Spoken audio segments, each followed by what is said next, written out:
Listo. Bien, tanto las normas como el IFAI se pueden explicar de mil y un maneras, pero en este caso he escogido un ejemplo que involucra a un paciente, involucra a un doctor y involucra también el aspecto de las normas. Sin embargo, no solo para esto sirven, o sea, podemos ver las normas en el manejo con un banco, podemos ver las normas en el manejo con alguna notaría pública o con alguna empresa de servicios muy grande. Por ejemplo, podría ser una empresa de telefonía celular, pero ahorita, nada más para efectos prácticos, vamos a ver a Susanita que va con el doctor X. Susanita de momento piensa que está embarazada, entonces está muy feliz Susanita. Susanita nada más quiere ir con el doctor para ver qué es lo que el doctor le va a recetar y qué es lo que el doctor le va a empezar a recomendar para su posible embarazo. Pero en el momento en el que Susanita llega con el doctor, inmediatamente se empiezan a pedir datos personales. Dato número 1. Oye, ¿cuál es tu nombre completo? En este caso, por obvias razones, Susanita nada más se queda en Susanita, pero es Susanita que vive en dirección tal, que estudia o que trabaja. Se pide una gran cantidad de datos personales. Ahora, el IFAI no solo protege los datos personales con respecto a una persona, protege también, 1, datos sensibles y 2, datos de tercero. De hecho, esta es la razón por la cual utilizamos a Susanita, que tiene la duda de si está o no está embarazada. ¿Por qué datos sensibles y datos de terceros? El doctor, una de las primeras preguntas de rigor que le tiene que preguntar a Susanita es ¿cuándo fue la fecha de su última regla? En base a eso, el doctor puede calcular o no cuánto tiene el niño en gestación. Entonces, ese no es un dato personal, o sea, ese realmente es un dato sensible. Incluso, pues es un dato un poco penoso para algunas pacientes. Ahora, también se van a preguntar datos de terceros. Dentro de las mismas preguntas que el doctor le puede preguntar a Susanita, podría ser, oye, mencióname si alguno de tus papá, mamá, hermanos o familiares muy cercanos tienen alguna enfermedad o tienen antecedentes como de diabetes, entre otros, pues para saber por qué medicamentos se le podrían dar al neonato de momento. Entonces se pide la información de terceros. Incluso en este punto vamos a decir que sí, que efectivamente Susanita está embarazada y que pasa el tiempo y el doctor va a pedirle a Susanita la información de su esposo, por decirlo ahorita de alguna manera. Le pide la información de su esposo, ¿por qué? Porque el doctor pide que se haga algo que se llama consentimiento médico. En el consentimiento médico el doctor dice, yo le he explicado a Susanita esto, se le va a hacer una cesárea, se le va a hacer un parto natural, lo que sea, pero en el consentimiento médico siempre se pone la información de un tercero. Si pasa algo, bueno, van con ese tercero para pedir la información o para dar el consentimiento de otro tratamiento. Entonces es muy importante que se tenga eso a la mano. Entonces es información que se pide.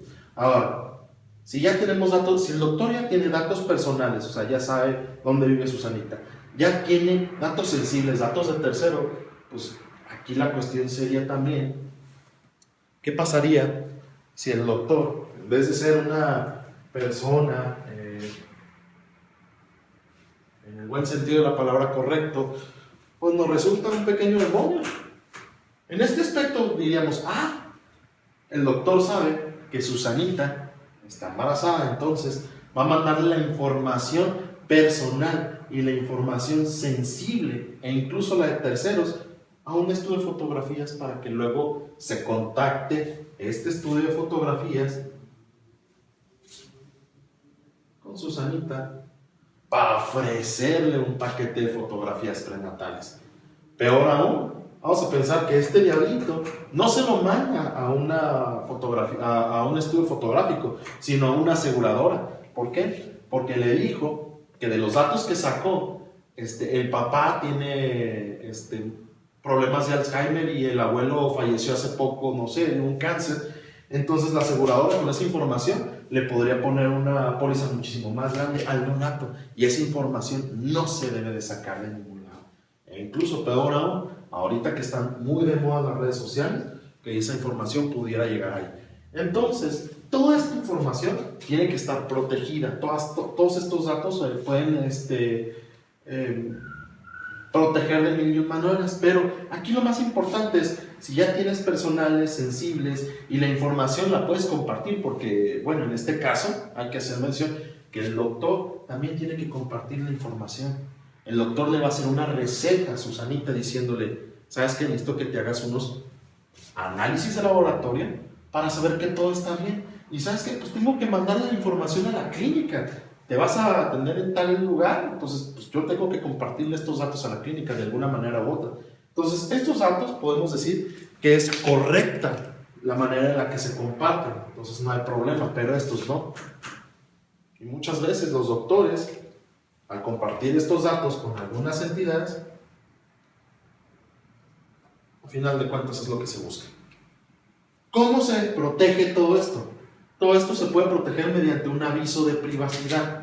En el aviso de privacidad nosotros podemos decirle al paciente, ¿sabes qué? Yo, médico X, voy a pedir tus datos personales y los voy a utilizar para darte un tratamiento correcto a ti y a tu neonato. También te comento que voy a compartir los datos con una casa de análisis o con una clínica y que lo que voy a hacer es por tu salud. Entonces, ahí ya se queda resguardado esto, porque también podría ser que el doctor, dentro del aviso de privacidad, pueda poner, voy a compartir o voy a utilizar tus datos para marketing, o los voy a compartir con una aseguradora, de hecho lo puede poner. Entonces, si el doctor ya está avisando de todo eso, entonces, ¿qué le pasa entonces al paciente en este caso? Bueno, el paciente, si tiene acceso al aviso de privacidad, que número uno, tiene que estar en el consultorio, siempre tiene que estar visible. Número dos, tiene que estar en un lugar en la web. Y número tres, recepción tiene que estar entrenada para hacerle saber al paciente que el aviso de privacidad existe y que lo lea. Ahora, ¿por qué es importante?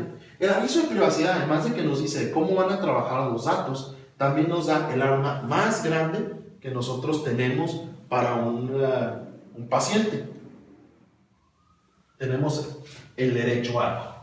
El derecho arco viene de las siglas número 1, acceso, número 2, ratificación, 3, cancelación y 4, oposición. Con esta herramienta que viene declarada en el aviso de privacidad, el paciente puede decirle al doctor, quiero tener acceso a mis datos, quiero ver qué datos está utilizando míos, doctor. También le puede decir, oiga, quiero ratificar algunos datos. Sabe que ya no vamos a vivir en una casa número 1, vamos a irnos a una casa a lo mejor más grande, y quiero cambiar mi dirección en el expediente que ahorita tengo. Entonces, para eso es la ratificación, pero también viene la cancelación. Doctor, yo ya no quiero que utilice mis datos. ¿Sabe qué? No me gustó el trato, no me gustó el servicio, quiero que cancele mis datos. Sin embargo, aquí es donde tanto empresas como persona también deberían de saber un poquito cómo funcionan ciertas cuestiones. Los doctores están manejados también por ciertas normas. En este caso, los doctores pueden estar manejados por esta norma. Norma 004 SSA 3 del 2012, que es la norma del expediente clínico. De hecho, esto es muy interesante para algunas personas que ahorita pudieran tener algún padecimiento. Busquen en Google, norma 004 SSA 3, busquen el PDF, de todas maneras, en los enlaces que pondremos abajo viene un acceso directo a la norma. Chequen la página número 4 y el párrafo número 5. Ahí se van a dar cuenta de que esa norma dice, una de las cuestiones fundamentales en esta norma es dar a entender la titularidad del paciente sobre todos los datos de su expediente. Entonces el paciente es titular. Sin embargo, en otras normas también nos dicen, la cancelación de los datos tiene que ser 4 años después del uso de la última consulta.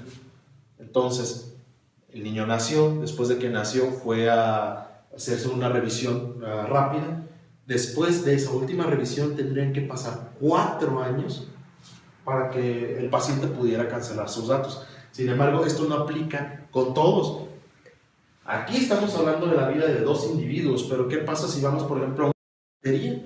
En la ferretería se cancela esto en automático. ¿Qué pasa si vamos a un taller mecánico? Se pasa en automático. ¿Qué pasa si queremos borrar nuestro historial de buró de crédito? Ahí ustedes no pueden hacer nada al respecto. También hay cuestiones en las cuales las leyes dicen, puedo borrar los datos siempre y cuando también seas una persona correcta en el buen sentido de la palabra. Bueno, regresando con esto, no se pueden cancelar sus datos, señorita, pero aquí Susanita dice, bueno, está bien, doctor, no puede cancelar mis datos por norma, pero ¿sabe qué? Yo me opongo a que utilice mis datos para todo esto. Exijo un derecho ARCO en donde yo me opongo a que usted utilice mis datos para compartirlos con terceros. Regresando, por ejemplo, a los bancos, ustedes pueden decirle al banco, ¿sabes qué? Por tu aviso de privacidad, yo me opongo a un derecho ARCO, a oposición, a que utilicen mis datos para mandarme por correo electrónico o por teléfono promociones de nuevas tarjetas de crédito. O peor aún, ya no quiero que me estén hostigando por los pagos, la cobranza extraoficial. También se pueden hacer de esa manera. De hecho, ya van a entrar en rigor nuevas leyes que ya prohíben ese tipo de manejos. Pero ahorita lo que podrían hacer es, ¿sabes qué? Exijo un derecho para esto. Y las instituciones tienen que hacerse cargo. A final de cuentas, todo esto es para nosotros mismos, pero también para las empresas. Digo nosotros mismos porque yo también en algún momento llegué a ser un paciente. Así como muchos de ustedes, si no es que todos o la gran mayoría, tarde o temprano fueron un paciente. Sin embargo, también fueron un consumidor. Y como consumidor, ustedes deberían de tener acceso a todo esto. Ahora, además del manejo de todo esto y que todo el mundo debería conocer lo básico, pues aquí entra algo muy fuerte. ¿Cuántos de ustedes no trabajan en una empresa y conocen bien esto? Peor aún, ¿tienen el aviso correcto? ¿Tienen su aviso de privacidad correcto? Segunda, ¿su aviso de privacidad sí habla del derecho ARCO? Tercera, ¿quién es el responsable de cuidar estos datos? Aquí es fácil. Si es un doctor, pues es el doctor, pero vamos a pensar que trabajan en una pyme. En la pyme trabajan 5 personas. Perdón. De las 5 personas, solo una debería de ser el encargado de la protección de datos personales. Ahora, todo esto recuerden, si bien es cierto que son nuevos problemas para la nueva generación de empresas que se están formando, no tiene que ser una tarea muy difícil. Hay sistemas automatizados, por ejemplo, nosotros hemos hecho ese tipo de sistemas que hace absolutamente todo esto y no le quita absolutamente nada de tiempo al doctor, no le quita nada de tiempo a las empresas y siempre van a beneficiar, en este caso, a Susanita. Esta es una de las explicaciones más rápidas que vamos a hacer. En otras vamos a dar un poco más de detalles, vamos a dar un poquito más de información, pero esta es una de las primeras cosas que nosotros vamos a dar en el curso de leyes de DeFi y lo que vienen siendo normativas. Si bien nos gusta hablar mucho de las normas relacionadas con doctores, es porque son las cuestiones más difíciles de implementar y ya las hemos implementado de manera exitosa. ¿Por qué es lo más difícil? Simple y sencillamente porque estamos hablando de la vida de una persona. Sin embargo, para estas pláticas vamos a utilizar normas genéricas. Le van a servir a un restaurante, le van a servir a un hospital, le van a servir a una ferretería. Son conocimientos básicos. Después de estos primeros cursos, lo que vamos a hacer serían unos talleres y obviamente esperamos contar con su presencia. Muchas gracias, esta es la explicación. Para mayores informes del curso que vamos a tener en los próximos días, por favor envíenos un correo a la dirección que aparecerá en la parte inferior de este video. Y para cualquier duda o información también están las redes sociales, está nuestra página que es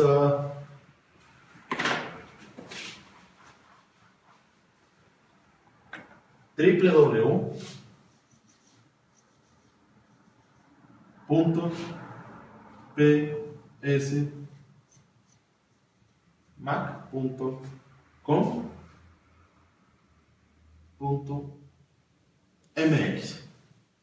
Muchas gracias, soy Gustavo Morales. Nuevamente, pasen muy buenos días, muy buenas tardes o muy buenas noches. Hasta luego.